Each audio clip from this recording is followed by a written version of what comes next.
గాలికి రెపరెపలాడుతున్నాయి, సున్నితంగా ఆడుతున్నాయి. ఇంత హాయిగా ఉండేలాగా బాధ్యత తీసుకుంటాం. మాకు మండలి బుద్ధిప్రసాద్ గారు ఒక మాట చెప్పారు నాకు, ఈ దేశానికి కావాల్సింది అన్నిటికంటే కూడా స్వేచ్ఛ, స్వేచ్ఛ, భద్రత. అరే నా దేశం ఇది, ఇది స్వాతంత్ర ఉద్యమకారులు తిరిగిన నేల, ఇది దివిసీమ, పింగళి వెంకయ్య పుట్టిన నేల ఇది.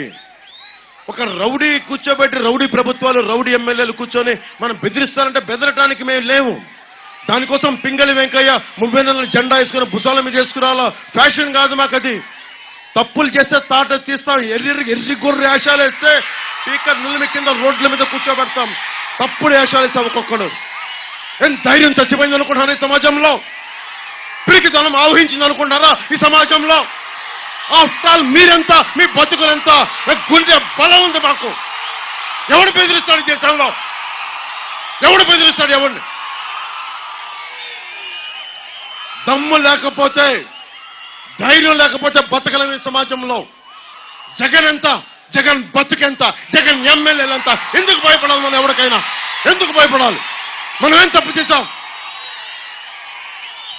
రాజ్యాంగం మనందరికీ కల్పించిన హక్కు కాదా? అంబేద్కర్ గారి స్ఫూర్తి అందరిలో లేదా? అంటే ముఖ్యమంత్రి అయితే చాలా మన బతుకుల్ని కూర్చొని నలిపేయచ్చా? నువ్వు చొక్కా ఇప్పావు, ఇది సరిపోదు.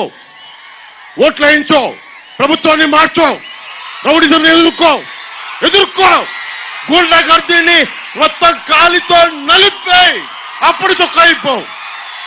అది దమ్ము, అది తెగింపు. రే, తను ఇల్లు ఖాళీ చేసి వెళ్ళిపోతుంది అనుకుంటాన్రా. పాపం ఈ రోజుల్లో బట్టలు నేసే వాళ్ళ జీవితాలు చాలా దారుణంగా మారిపోయాయి కదరా. తను ఇల్లు ఖాళీ చేసి పోవడం లేదు, తనకి కొత్త ఆర్డర్లు వచ్చాయి. తను ప్యాక్ చేసిన చీరల లోడ్లవి. వైఎస్ఆర్ నేతన్న నేస్తం పథకం కింద జగనన్న ప్రభుత్వం ఈ 5 ఏళ్లలో ఒక్కో నేతన్నకు 1,20,000 రూపాయలు నేరుగా అందించింది. ఈ పథకం అమలు తర్వాత నేతన్నలు వాళ్ల మగ్గాలను అప్గ్రేడ్ చేసుకుని కొత్త డిజైన్లతో నాణ్యమైన వస్త్రాలు ఉత్పత్తి చేస్తున్నారు. ఇప్పుడు నేతన్నల జీవితాల్లో కొత్త వెలుగులు వచ్చాయి.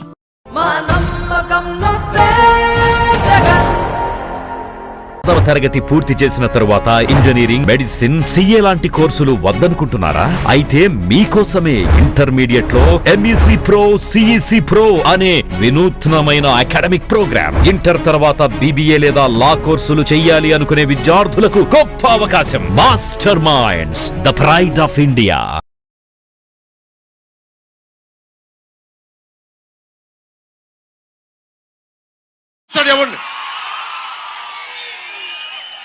దమ్ము లేకపోతే, ధైర్యం లేకపోతే బతకలేము ఈ సమాజంలో. జగన్ ఎంత, జగన్ బతుకెంత, జగన్ ఎమ్మెల్యేలంతా. ఎందుకు భయపడాలి మనం? ఎవరికైనా ఎందుకు భయపడాలి? మనం ఏం తప్పు చేశాం? రాజ్యాంగం మనందరికీ కల్పించిన హక్కు కాదా? అంబేద్కర్ గారి స్ఫూర్తి అందరిలో లేదా? అంటే ముఖ్యమంత్రి అయితే చాలా మన బతుకుల్ని కూర్చొని నలిపేయచ్చా? నువ్వు చొక్కా ఇప్పావు, ఇది సరిపోదు. ఓట్లు వేయించో, ప్రభుత్వాన్ని మార్చో, రౌడీజంని ఎదుర్కో, గూండా గర్దీని మొత్తం కాలితో నలిపేయి, అప్పుడు చొక్కా ఇప్పావు. అది దమ్ము, అది తెగింపు, అది దివిసీమ పౌరుషం.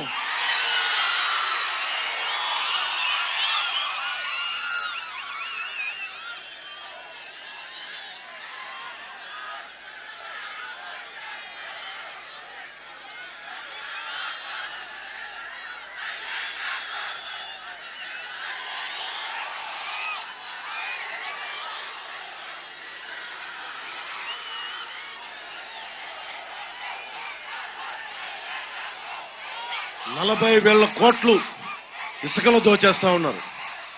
ఒక్కొక్క కూర్చోబెట్టి చిన్న బండి ఇసుక 3,000కి అమ్మేస్తున్నారు. ఎవరి దగ్గరికి వెళ్తున్నాయి డబ్బులు? JP వెంచర్స్ ఇలాంటి 1-2 కంపెనీలు మొత్తం సెంట్రలైజ్ చేశారు. ఇంతకుముందు ఎలా బతికే పంచాయతీలో ఉండే BC కులాలకి బోట్ల మీద వేసుకుని కూడా వచ్చే అవకాశం వచ్చేది. పంచాయతీలు కొంత శక్తి ఉండేది, పంచాయతీలు కొంత సంపాదించుకునేవి. ఈ రోజున మొత్తం కూర్చొని ఒక్కడే దోచుకుంటా ఉన్నాడు. వీళ్ళు క్లాస్ వారి గురించి మాట్లాడతారు. అవనిగడ్డ మన నియోజకవర్గం దేవాలయాలకి చాలా ప్రాధాన్యత ఉంది. మోపిదేవి సుబ్రహ్మణ్యేశ్వరుడు, హంసల దీవిలో ఉన్న సంతాన వేణుగోపాలుడు, గణపేశ్వరంలో ఉన్న కనకదుర్గమ్మ ఆలయం, కృష్ణానది సాగర సంగమం. మనం చెప్తారు కదా, కాకి మునిగితే హంస అయింది అనేది, సగటు పాపాలన్నీ పోతాయి. అంటే అలాంటిది, అంటే మనం కూర్చోబెట్టి నిజంగా మారాలి అంటే, ఎందుకు కాకి హంసకి తేడా అంటే తక్కువ ఎక్కువ అని కాదు. హంస ఏంటంటే చెడును వదిలి మంచిని మాత్రమే తీసుకుంటుంది, నీళ్లను వదిలి పాలునే తీసుకుంటుంది, ఏది పడితే అది నోట్లో పెట్టుకోదు. అందుకనే కాకి కూడా ఏం చేసిందంటే మునిగితే, అది ఏ శాపవశాత్తు ఏం జరిగిందో తెలియదు కానీ అది వస్తే అది హంస అయిపోయింది. అంటే అంత స్వచ్ఛంగా ఉంది ఇక్కడ, అంత పవిత్రత ఉంది ఈ నది, ఈ నేలలో చెప్పడం దీని ఉద్దేశం, ఈ పురాణ కథలకు ఉద్దేశం. అలాంటిది పుష్కర మనకి హంస ఇంత గొప్ప టూరిజం కెపాసిటీ ఉంది, అమేజింగ్ టూరిజం ఎబిలిటీ కెపాసిటీ ఉంది. టూరిజం వస్తే ఒక మెగా డిఎస్సి సెంటర్స్ ఉన్నట్టుగా, ట్రైనింగ్ సెంటర్స్ ఉన్నట్టుగా ఇక్కడ బోల్డ్ అంత టూరిజం డెవలప్ చేసుకోవచ్చు. ఇంతమంది యువతకు ఉపాధి అవకాశాలు కల్పించాలంటే మేనిఫెస్టోలో ఒకటే పెట్టాం, సంవత్సరానికి 4 లక్షల ఉద్యోగాలు, 5 సంవత్సరాలు 20 లక్షల ఉద్యోగాలు ఎలా కల్పిస్తామని మీ అందరికీ రావచ్చు. టూరిజం డెవలప్ చేయాలి. ఇక్కడికి మనకి మిస్సైల్ టెస్టింగ్ కెపాసిటీ మనకు ఉంది. క్షిపణి పరీక్షా కేంద్రం ఉంది ఇక్కడ మనకి. క్షిపణి పరీక్షా కేంద్రానికి మనకి భూమి ఎక్వైర్ చేశారు, కానీ ప్రభుత్వం ముందుకు తీసుకెళ్ళాం. ఇక్కడ డిఫెన్స్ రీసెర్చ్ కి బోల్డంత కెపాసిటీ ఉంది, దాన్ని ముందుకు తీసుకెళ్లొచ్చు. బోల్డంత ఉద్యోగాలు. ఈ రోజున మెగా డిఎస్సికి ట్రైనింగ్ సెంటర్స్ ఎలా ఉన్నాయో, రక్షణ మనకి డిఫెన్స్ ఎగ్జామ్స్ కూడా ఇది బేసిక్ గా ఇక్కడ మనం తయారు చేయాల్సింది. ఇక్కడ అవనిగడ్డకి ఎడ్యుకేషనల్ హబ్ గా చేయాలి, ట్రైనింగ్ సెంటర్స్ పెట్టాలి. ఒక్క డిఎస్సికే కాదు, అన్నిటికీ, అన్ని కాంపిటేటివ్ ఎగ్జామ్స్ కి ఇది బలమైన ట్రైనింగ్ సెంటర్ అవ్వాలి. ఎంత ఉపాధి అవకాశాలు వస్తాయో మీరు ఒకసారి ఆలోచించండి.